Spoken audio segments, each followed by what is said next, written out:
अस्सलाम दोस्तों, इस वीडियो के अंदर मैं आपको सिखाने वाला हूँ कि किस तरह हम जो है ना हमारे फ्लटर ऐप डेवलपमेंट के अंदर जो है ना वो फायरबेस उसको यूज़ करेंगे। अगर अभी तक आपने जो है ना वो कोई प्रोजेक्ट क्रिएट नहीं किया और आप भी अपनी ऐप डेवलपमेंट के अंदर जो है ना एंड्रॉयड ऐप डेवलपमेंट या फिर फ्लटर ऐप डेवलपमेंट के अंदर जो है ना फायरबेस को यूज़ करना चाह रहे हैं, तो ये वीडियो जो है ना वो आपके लिए ही है। इसी वीडियो के अंदर मैं आपको सिखाने वाला हूँ कि किस तरह हम जो है ना अपना अकाउंट क्रिएट करेंगे। अकाउंट क्रिएट करने के बाद प्रोजेक्ट क्रिएट करेंगे, देन उसी प्रोजेक्ट को हम फ्लटर ऐप डेवलपमेंट के साथ जो है ना वो कनेक्ट करेंगे। तो सबसे पहले इसके लिए आपके पास जो भी ब्राउज़र है आपको उसमें ओपन कर लेना। ओपन करने के बाद आपने सर्च करना है फायरबेस लॉगिन। जैसे ही आप फायरबेस लॉगिन सर्च करेंगे तो यहाँ पर आपको जो है ना एक वेबसाइट मिलेगी firebase.google.com। इसके ऊपर आपने क्लिक करना है। जैसे ही आप क्लिक करेंगे तो आपके पास कुछ इस तरह का जो है ना वो इंटरफेस शो होगा। अगर आप जो है ना फर्स्ट टाइम प्रोजेक्ट जो है ना वो क्रिएट कर रहे हैं, अकाउंट बना रहे हैं, तो उसके लिए आपने साइन इन के ऊपर क्लिक करना है। अदरवाइज आपने जो है ना गो टू कंसोल उसके ऊपर क्लिक करेंगे तो आप जो है ना वो अपनी जो है ना कंसोल अकाउंट फायर बेस का उसके ऊपर चले जाएंगे। तो यहाँ पर जो है ना आपने साइन इन के ऊपर क्लिक करना है। जैसे ही आप साइन इन के ऊपर क्लिक करेंगे तो आपसे ये जो है ना एक ईमेल मांगेगा और उसी ईमेल का जो है ना वो आपको पासवर्ड जो है ना वो देना पड़ेगा। अगर आपको जो है ना ईमेल का पासवर्ड जो है ना वो नहीं याद, तो आप इस तरह करें कि आप एक न्यू ईमेल जनरेट करें, उसके बाद उसी का पासवर्ड जो है ना एंटर करें। और यहाँ पर जो है ना मैं यहाँ पर अपनी ईमेल एंटर कर रहा हूँ और इधर इसका जो है ना पासवर्ड वो मैं एंटर करता हूँ। जैसे मैंने एंटर किया तो मेरा जो है ना वो सक्सेसफुली लॉगिन हो गया। और इसके बाद मेरे पास जो है ना वो कुछ इस तरह का इंटरफेस शो हुआ। यहाँ पर मैंने गो टू कंसोल के ऊपर क्लिक किया। जैसे मैंने गो टू कंसोल के ऊपर क्लिक किया तो मैं जो फायरबेस कंसोल था उसके ऊपर चला गया। और यहाँ पर जो है ना हमने प्रोजेक्ट क्रिएट करना है। अगर हम फर्स्ट टाइम जो है ना प्रोजेक्ट क्रिएट कर रहे हैं तो हमें कुछ और भी चीज़ें जो है ना उनको इंस्टॉल करना पड़ेगा। जैसे फायरबेस CLI उसके अंदर लॉगिन करना पड़ेगा। फायरबेस टूल्स वो इंस्टॉल करने पे अगर, और इसके साथ हमें नोड जेएस जो है उसको भी इंस्टॉल करना पड़ेगा। ये मेरे प्रीवियस जो है ना वो प्रोजेक्ट थे। तो अगर मैं इसके ऊपर क्लिक करूँ और देखूँ कि, तो ये अभी तक मेरा जो है ना वो कनेक्ट नहीं हुआ और मेरा जो है ना ये प्रीवियस ही प्रोजेक्ट है। तो मैं अभी इसको जो है ना वो डिलीट कर देता हूँ। डिलीट करने के बाद यहाँ पर जो है ना मैं एक न्यू प्रोजेक्ट क्रिएट करता हूँ। बल्कि इस तरह आप जो है ना वो इसको जो है ना वो डिलीट कर सकते हैं। यहाँ पर जो है ना मैं इसको डिलीट कर देता हूँ। जैसे मैंने डिलीट के ऊपर क्लिक किया तो यहाँ पर जो है ना मैं अभी आपको ऑप्शन नजर आ गया। ये ऑलरेडी मेरे जो है ना वो पहले मैंने प्रोजेक्ट क्रिएट कर रखे थे तो वो शो हो रहे हैं। जितने भी आप इसके अंदर प्रोजेक्ट क्रिएट करेंगे वो आपको यहाँ पर जो है ना वो शो हो जाएंगे। और यहाँ पर आपने जो है ना क्रिएट फायरबेस प्रोजेक्ट इसके ऊपर क्लिक करना है। यहाँ पर आपने जो है ना वो प्रोजेक्ट का नाम देना। जैसे मैं यहाँ पर इंटर करता हूँ कि फर्स्ट फर्स्ट प्रोजेक्ट। ये आप पे डिपेंड करता है कि आप जो है ना वो कोई भी अपना नाम रख सकते हैं फायरबेस का, प्रोजेक्ट का। और नाम हमेशा उसी तरह रखें जिस तरह का आपके जो है ना ऐप आपका नाम है। क्योंकि इन फ्यूचर हो सकता है कि आप जो है ना वो मल्टीपल ऐप्स बनाएं और बहुत ज़्यादा आपको जो है ना वो प्रोजेक्ट बनाने पड़े। तो इसके लिए जितना सेल्फ एक्सप्लेनेटरी होगा, जो खुद को वाज़ा करेगा, तो उतनी आसानी होगी हमें प्रोजेक्ट क्रिएट करने के अंदर। तो यहाँ पर जो है ना मैं फर्स्ट प्रोजेक्ट इसको मैंने नाम दिया। देन मैंने कंटिन्यू के ऊपर क्लिक किया। उसके बाद फिर कंटिन्यू के ऊपर क्लिक किया। उसके बाद then go analytics for your Firebase और इसके बाद फिर मैंने कंटिन्यू के ऊपर क्लिक किया। यहाँ से मैंने जो है ना वो अपना बाय डिफ़ॉल्ट अकाउंट जो है ना वो चूज़ किया। और उसके बाद क्रिएट प्रोजेक्ट इसके ऊपर क्लिक किया। जैसे मैंने इसके ऊपर क्लिक किया तो मेरा जो प्रोजेक्ट है वो क्रिएट होना स्टार्ट हो गया। जैसे ही मेरा प्रोजेक्ट जो है ना वो कंप्लीट होगा तो उसके बाद हम जो है ना आगे बढ़ेंगे और नोड जेएस, फायरबेस CLI और इस तरह के जो है ना फायरबेस टूल वो उनको जो है ना हम इंस्टॉल करें। उसी के बाद हमें जो है ना वो एक की मिलेगी जिसे हम अपने टर्मिनल के अंदर जो है ना वो इंटर करेंगे और हमारा जो फायरबेस का प्रोजेक्ट है वो कनेक्ट होगा। ठीक है। और यहाँ पर जो है ना ये मेरा प्रोजेक्ट अभी कंप्लीट हो गया। ये फिनिशिंग अब के बिल्कुल पास है। और ये ऑलमोस्ट जो है ना जैसे ही ये कंप्लीट हो जाए उसके बाद आपको जो है ना वो एक नीचे ऑप्शन मिलेगा, उसके ऊपर आपने क्लिक करना है।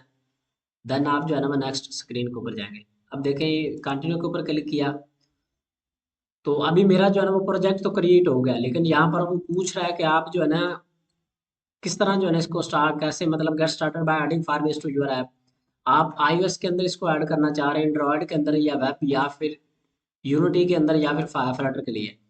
तो यहाँ पर मैं जो है ना इसको फ्लटर के लिए ऐड करना चाह रहा हूँ। यहाँ पर मैंने फ्लटर आइकन के ऊपर जैसे ही क्लिक किया तो मेरे पास कुछ इस तरह का इंटरफेस हुआ। यहाँ से देखिए इंस्टॉल फायरबेस सीएलई, सबसे पहले हमने इसको जो है ना वो कंप्लीट करना है। जैसे ही आप फायरबेस सीएलआई के ऊपर क्लिक करेंगे तो आपके पास जो है ना ये एक न्यू टैब के ऊपर ले जाएगा। वहां पर जो है ना आपको एक ऑप्शन मिलेगा, अगर ये हो स्टैंड अलोन के बाइनरी के ऊपर, तो देन आपने इसे जो है ना npm के ऊपर कर लेना है। npm के ऊपर करने के बाद यहाँ पर जो है ना npm इंस्टॉल फायरबेस टूल, इसको भी आपने इंस्टॉल करना है। और यहाँ पर अगर आप जो है ना सबसे पहले, इससे पहले आपको जो है ना वो नोड जेएस उसको आप इंस्टॉल कर लें। जैसे ही आप नोड जेएस को इंस्टॉल करेंगे उसके बाद हम जो भी कमांड देंगे वो हमारी सक्सेसफुली जो है ना वो एग्जीक्यूट हो गई। जैसे मैंने नोड जेएस के ऊपर जो है ना वो क्लिक किया तो यहाँ पर मेरे पास जो है ना कुछ इस तरह का इंटरफेस हुआ। यहाँ पर मैंने गेट नोड डॉट जेएस के ऊपर क्लिक किया और इसके बाद नीचे स्क्रॉल डाउन किया तो यहाँ पर मुझे जो है ना window installer dot MSI file, इसके ऊपर मैंने क्लिक किया। तो यहाँ पर जो है ना ये मेरा अभी इंटरनेट के ऊपर, जो आपके इंटरनेट जो है ना उसके ऊपर डिपेंड करता है कि ये बिल्कुल 29 MB का है। और इसको जो है ना with in few second few minute लगेगा, आपके जो इंटरनेट है उसके ऊपर ये डिपेंड करेगा कि आप जो है ना कितने टाइम के अंदर इसको जो है ना वो मैनेज करेंगे। जैसे ही आप इसको डाउनलोड करेंगे, डाउनलोड करने के बाद हम जो है ना फायरबेस टूल उसको इंस्टॉल करेंगे। फायरबेस टूल को इंस्टॉल करने के बाद अभी जो है ना वो मेरा इंस्टॉल होना जो है नोड जेएस वो इंस्टॉल होना जो है ना वो स्टार्ट हो गया। तो फायरबेस जो है ना टूल, इसके बाद हम जो है ना अपने टर्मिनल को ओपन करेंगे, उस वो जो है ना कमांड के जरिए हम उसे इंस्टॉल करेंगे। देन हम फायरबेस लॉगिन जो है ना वो करेंगे। उसके बाद हमारी जो फाइनल कमांड है वो हम देकर जो है ना हमारे प्रोजेक्ट को जो है ना वो सक्सेसफुली जो है ना वो कनेक्ट कर सकेंगे। अभी आप देख सकते हैं मेरा जो नोड जेएस है ना वो जो है ना वो इंस्टॉल हो गया। यहाँ पर जो है ना इसको मैं ओपन कर लेता हूँ और यहाँ से जो है ना इसको आप देखें इंस्टॉल कैसे करना। सबसे पहले आपने इसके ऊपर जो है ना वो डबल क्लिक करना। जैसे ही आप डबल क्लिक करेंगे तो आपके पास जो है ना ये कुछ इस तरह का इंटरफेस शो होगा। यहाँ पर जो लिखा है welcome to Node JS setup wizard, यहाँ पर नेक्स्ट के ऊपर क्लिक करना। Then I accept the term in licence agreement, ठीक, इसको आप पढ़ना चाहे तो पढ़ सकते हैं। अदरवाइज आप जो है ना आई एक्सेप्ट के ऊपर क्लिक करें, देन नेक्स्ट के ऊपर क्लिक करना। उसके बाद फिर आपने नेक्स्ट के ऊपर क्लिक करना है। उसके बाद फिर नेक्स्ट के ऊपर क्लिक करना। देन ऑटोमेटिकली जो है ना नेसेसरी टूल्स वो इंस्टॉल होना चाहिए। उसके बाद फिर आपने जो है ना नेक्स्ट के ऊपर क्लिक करना है और देन इंस्टॉल। यहाँ पर जो है ना मेरा नोड जेएस जो है ना वो सक्सेसफुली जो है ना वो अभी इंस्टॉल हो चुका है। तो इसके बाद हम जो है ना फायरबेस टूल जो है ना उसको इंस्टॉल करेंगे, देखेंगे कि हम किस तरह जो है ना फायरबेस टूल उसको इंस्टॉल करते हैं।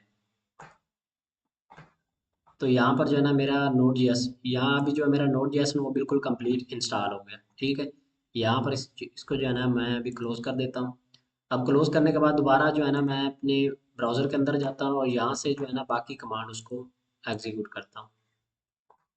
ठीक है, एग्जीक्यूट करने के बाद यहाँ पर जो है ना अभी मैं npm के अंदर हूँ, ठीक है। यहाँ पर जो है ना अब फायरबेस टूल इसको मैं जो है ना वो इंस्टॉल करता हूँ।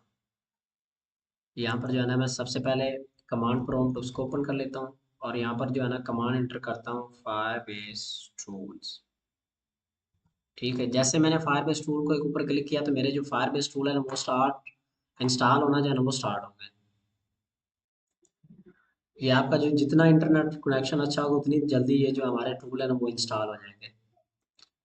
अभी आप देख सकते हैं मेरे जो फायरबेस टूल है वो सक्सेसफुली जो है ना वो इंस्टॉल हो चुके हैं, ठीक है। तो यहाँ पर इसको जो है ना मैंने क्लोज कर लेता हूँ। क्लोज करने के बाद यहाँ पर जो है ना इसका अब log in to test CLI, तो यहाँ पर जो है ना इस कमांड को मैंने ओपन किया, सॉरी कॉपी किया। कॉपी करने के बाद जो है ना यहाँ पर इसको जो है ना मैंने पेस्ट किया और देन मैंने क्लिक किया। जैसे क्लिक करूंगा तो मेरा जो फायरबेस वो लॉगिन होना जो है ना वो स्टार्ट हो जाएगा।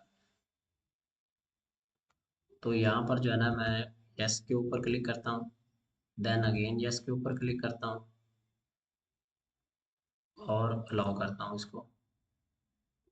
यहाँ से मेरा जो है ना मैं अपना अकाउंट जो है ना वो इंटर करता हूँ। जो आपने ईमेल जो है ना फायरबेस के अंदर इंटर की होगी वही आपने जो है ना इसके अंदर इंटर करनी है और यहाँ पर अलाउ के ऊपर जो है ना मैं क्लिक कर देता हूँ। तो यहाँ पर देख सकते हैं कि फायरबेस CLI लॉगिन सक्सेसफुली। तो यहाँ पर मेरा जो है ना फायरबेस CLI वो कंप्लीट हो चुका है, ठीक है। तो यहाँ पर जो है ना इसको अब मैं क्लोज कर लेता हूँ, इसे भी क्लोज कर देता हूँ। देन मैं यहाँ पर जो है ना नेक्स्ट के ऊपर क्लिक करता हूँ और इसको कॉपी करके दोबारा जो है ना मैं कमांड प्रॉम्प्ट के अंदर जाता हूँ और यहाँ पर इसको जो है ना फायरबेस CLI इसको जो है ना मैं इंस्टॉल कर लेता हूँ। Dot pub global activity Flutter dot CLI, इसको मैंने कॉपी किया और देन जो है ना मैंने कमांड जैसे इंटर की तो यहाँ पर ये मेरा जो है ना वो सक्सेसफुली इंस्टॉल हो चुका है, ठीक है। तो यहाँ पर जो है ना अब मैं जो है ना नीचे वाली कमांड, ये हमारा जो प्रोजेक्ट है उसकी आईडी, इसको मैंने कॉपी किया और जो जिस भी प्रोजेक्ट के साथ आप इसको कनेक्ट करना चाहते हैं वहाँ आपने जो है ना उसको ओपन करना, उसका टर्मिनल के अंदर जाएँ और वहाँ पे इसको जो है ना कमांड को जो है ना वो पेस्ट कर दें। जैसे ही आप पेस्ट करें, इंटरनेट के ऊपर आप क्लिक करेंगे तो यहाँ पर जो है ना मुझे एक एरर शो होगा, इसको हम जो है ना वो सॉल्व करते हैं अभी। अभी मेरे पास जो ये एरर है ना इसलिए शो हो रहा है क्योंकि मैंने जो CLI का पाथ है वो हमारा जो है ना सिस्टम इन्वायरमेंट वेरिएबल उसके अंदर नहीं है। तो यहाँ पर जो है ना हम उसको जो है ना वो यहाँ पर सबसे पहले जो है ना मैं इसको ओपन करता हूँ अपने। ओपन करने के बाद जो है ना यहाँ से मैं सी फाइल के अंदर जाता हूँ, यहाँ से यूज़र के ऊपर क्लिक करता हूँ, देन यहाँ पर इसको जो है ना ओपन करता हूँ, ऐप डाटा। ऐप डाटा के ऊपर क्लिक किया, देन मैंने जो है ना लोकल के ऊपर क्लिक किया। लोकल के ऊपर क्लिक करने के बाद आपने जो है ना वो पब के ऊपर जाना है, यहाँ पर कैशे के ऊपर क्लिक करना है, उसके बाद आपने जो है ना वो बिन फोल्डर के ऊपर क्लिक करना है। जैसे ही आप बिन फोल्डर के ऊपर क्लिक करेंगे तो यहाँ पर आपने टैब के ऊपर क्लिक करना है, तो यहाँ से आपने इसको कॉपी कर लेना है। देन आप सर्च बार के अंदर आपने लिखना है एडिट सिस्टम इन्वायरमेंट वेरिएबल, ठीक है। तो यहाँ पर जो है ना मैं इसको एडिट कर लेता हूँ, या फिर यहाँ पर जो है ना मैं इन्वायरमेंट वेरिएबल सर्च करता हूँ तो आप देख सकते हैं मेरे पास एडिट सिस्टम इन्वायरमेंट वेरिएबल आया। यहाँ पर जो है ना मैंने इन्वायरमेंट वेरिएबल के ऊपर क्लिक किया और उसके बाद यहाँ पर आपको जो है ना दो ऑप्शन नजर आएंगे, एक का था यूजर वेरिएबल और एक और सिस्टम वेरिएबल। तो आपने सिस्टम वेरिएबल के ऊपर क्लिक करना है, देन यहाँ पर आपको जो है ना पाथ का ऑप्शन नजर आ रहा है, इसके ऊपर आप जैसे ही क्लिक करेंगे एडिट, तो यहाँ पर आपने जो है ना न्यू के ऊपर क्लिक करना है और यहाँ पर इसको जो है ना वो आपने पेस्ट कर देना है और देन आप यहाँ से ओके करना है। लेकिन अगर आपको यहाँ पर जो है ना वो पाथ का ऑप्शन नज़र नहीं आता तो यहाँ पर आपने जो है ना न्यू के ऊपर क्लिक करना है। ऊपर आप जो है ना वो इस तरह पाथ वो देखेंगे, नीचे आपने वो जो लिंक है ना फ्लटरफाई बिन वो आपने देना है, तो आपका जो है ना वो सक्सेसफुली जो पाथ है ना वो क्रिएट हो जाएगा, ठीक है। तो इसके अंदर आपने जो है ना वो पाथ ऐड कर देना। यहाँ से मैंने ओके किया, उसके बाद फिर अगेन ओके किया और दोबारा मैं जो है ना अपना टर्मिनल जो है ना उसको ओपन करता हूँ और ये कमांड जो है ना मैं अगेन इधर इंटर करता हूँ। सॉरी, यहाँ से जो है ना मैंने वो इस प्रोजेक्ट को मैंने कॉपी करना था। कॉपी करने के बाद जो है ना दोबारा इसको जो है ना मैं पेस्ट कर देता हूँ इधर, और अभी तक भी एरर जो है ना हमें वो आ रहा है। सबसे पहले हमारा जो टर्मिनल है उसको हम जो है ना वो रीस्टार्ट करते हैं। रीस्टार्ट करने के बाद यहाँ पर जो है ना हमने एक कमांड जो है ना वो वर्जन जो है ना इसको मैंने कॉपी किया। कॉपी करने के बाद यहाँ पर जो है ना इसको मैं चेक कर लेता हूँ। अगेन जो है ना मैं कमांड प्रॉम्प्ट उसको ओपन करता हूँ। ओपन करने के बाद यहाँ पर जो है ना इसको मैं अब देखता हूँ कि मेरा जो है ना वो वर्जन क्या आता है। तो आप देख सकते हैं कि मेरा जो फ्लटर फायर है वो सक्सेसफुली जो है ना वो इंस्टॉल हो चुका है। दोबारा इसको मैंने जो है ना वो कॉपी किया और यहाँ पर अगर मैं जो है ना इसको इंटर करता हूँ और इसको जो है ना मैं कनेक्ट करता हूँ अपने प्रोजेक्ट के अंदर, यहाँ पर क्या है मुझे एक एरर मिला है कि यहाँ पर मैंने जो है ना वो दोबारा इसको कमांड को जो है ना वो एग्जीक्यूट किया और मेरा अभी भी एरर जो है ना वो सेम रिसीव हो रहा है। मैं दोबारा जो है ना वो CLI उसको इंस्टॉल करता हूँ और देखता हूँ कि मेरा जो डिपेंडेंसी क्या है वो सक्सेसफुली जो है ना वो इंस्टॉल हुई नहीं। अभी तक जो है ना वो सक्सेसफुली इंस्टॉल हो चुकी है, ठीक है। तो यहाँ पर जो है ना मैं टर्मिनल के अंदर जो है ना मैं इसको जो है ना वो रन करता हूँ और यहाँ पर जो है ना मैं इसे देख सकता हूँ। अब देखें, जैसे ही मैंने वो कमांड जो है ना उसको कॉपी किया और यहाँ पर एंटर किया तो मेरे पास ये एरर आ रहा है। तो इसके अंदर ये एरर इसलिए आता है, हमारा जो पावर शेल है ना उसी की वजह से ये जो एरर आता है। तो हमने जहाँ पर जो फ्लटर फायर उसको इंस्टॉल किया और उसका पाथ हमने जो है ना वो कॉपी कर लेना है और उसको जो है ना हमने पेस्ट करना है। जैसे ही हम पेस्ट करेंगे तो जहाँ पर जहाँ पर अभी मेरा जो है ना वो फ्लटर फायर जो है ना वो इसके अंदर इंस्टॉल है, इस फ़ोल्डर के अंदर आपने जो है ना उसको कॉपी करना। कॉपी करने के बाद जो है ना फ़िल्टर बैड और यहाँ से जो है ना कॉन्फ़िगर, उसके बाद आपने जो है ना ये कमांड जो है ना इसको एंटर करना। जैसे ही आप इस कमांड को एंटर करेंगे तो हमारे पास जो है हमारा प्रोजेक्ट है ना वो फेच होना जो है ना वो स्टार्ट हो जाएगा। अभी आप देख सकते हैं कि मेरा जो है ना वो फायर बेस के साथ अभी जो है ना वो इंटीग्रेशन होना स्टार्ट हो गया है।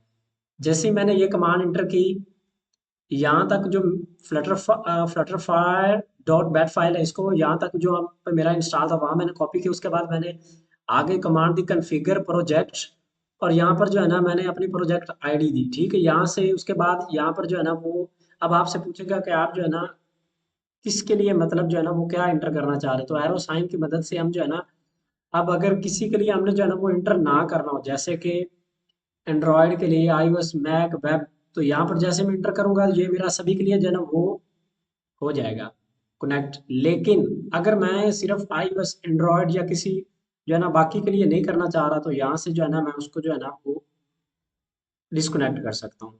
ठीक है, यहाँ पर अगर मैं इंटर करूँ, तो अभी देखिए मेरा जो है ना वो एंड्रॉयड, iOS, मैक, विंडोज सब के लिए जो है ना वो अब इंस्टॉल होना जो है ना वो स्टार्ट हो गया। अब वन बाय वन जो है ना ये सभी के लिए जो है ना इसको कनेक्ट करेगा, और उतना टाइम आपने जो है ना वेट करना है। इसको जो है ना वो ना तो आपने क्लोज करना है, और ना ही इसके ऊपर जो है ना आपने कोई एक्शन परफॉर्म करना है। तो ये वन बाय वन जो है ना पहले एंड्रॉइड के साथ कनेक्ट हो, फिर iOS, फिर मैक, उसके बाद विंडो, और देन लिनक्स, सबके साथ जो है ना ये कनेक्ट हो जाएगा।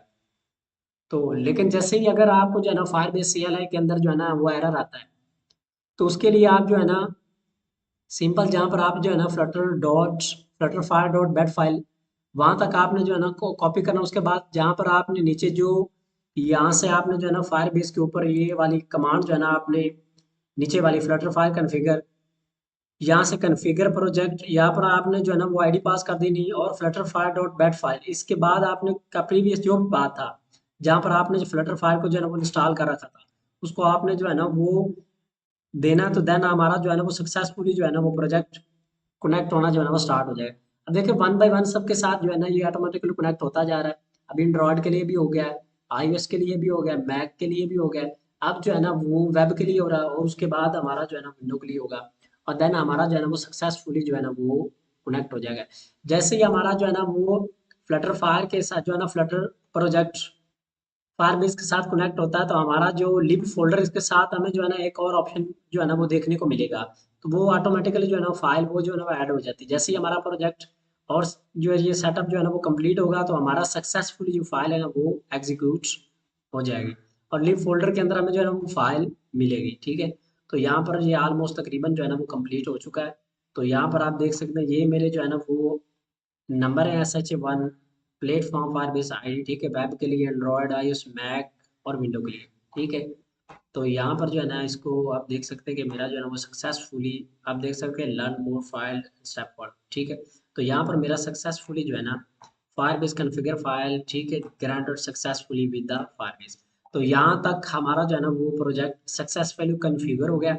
और नेक्स्ट वीडियो के अंदर हम जो है ना सबसे पहले हमारी डिपेंडेंसी उसको ऐड करेंगे, देन हम जो है ना हमारी फायरबेस ऑथेंटिकेशन उसको देखेंगे, और वन बाय वन जो है ना हम कंप्लीट फायरबेस के साथ जो है ना इसका सीरीज को लेकर चलेंगे। अगर आपको वीडियो ये जो है ना हेल्पफुल लगी हो, तो मेरे चैनल को लाइक शेयर सब्सक्राइब जरूर कीजिएगा। मिलते हैं नेक्स्ट वीडियो के अंदर, तब तक के लिए जी अल्लाह हाफिज़।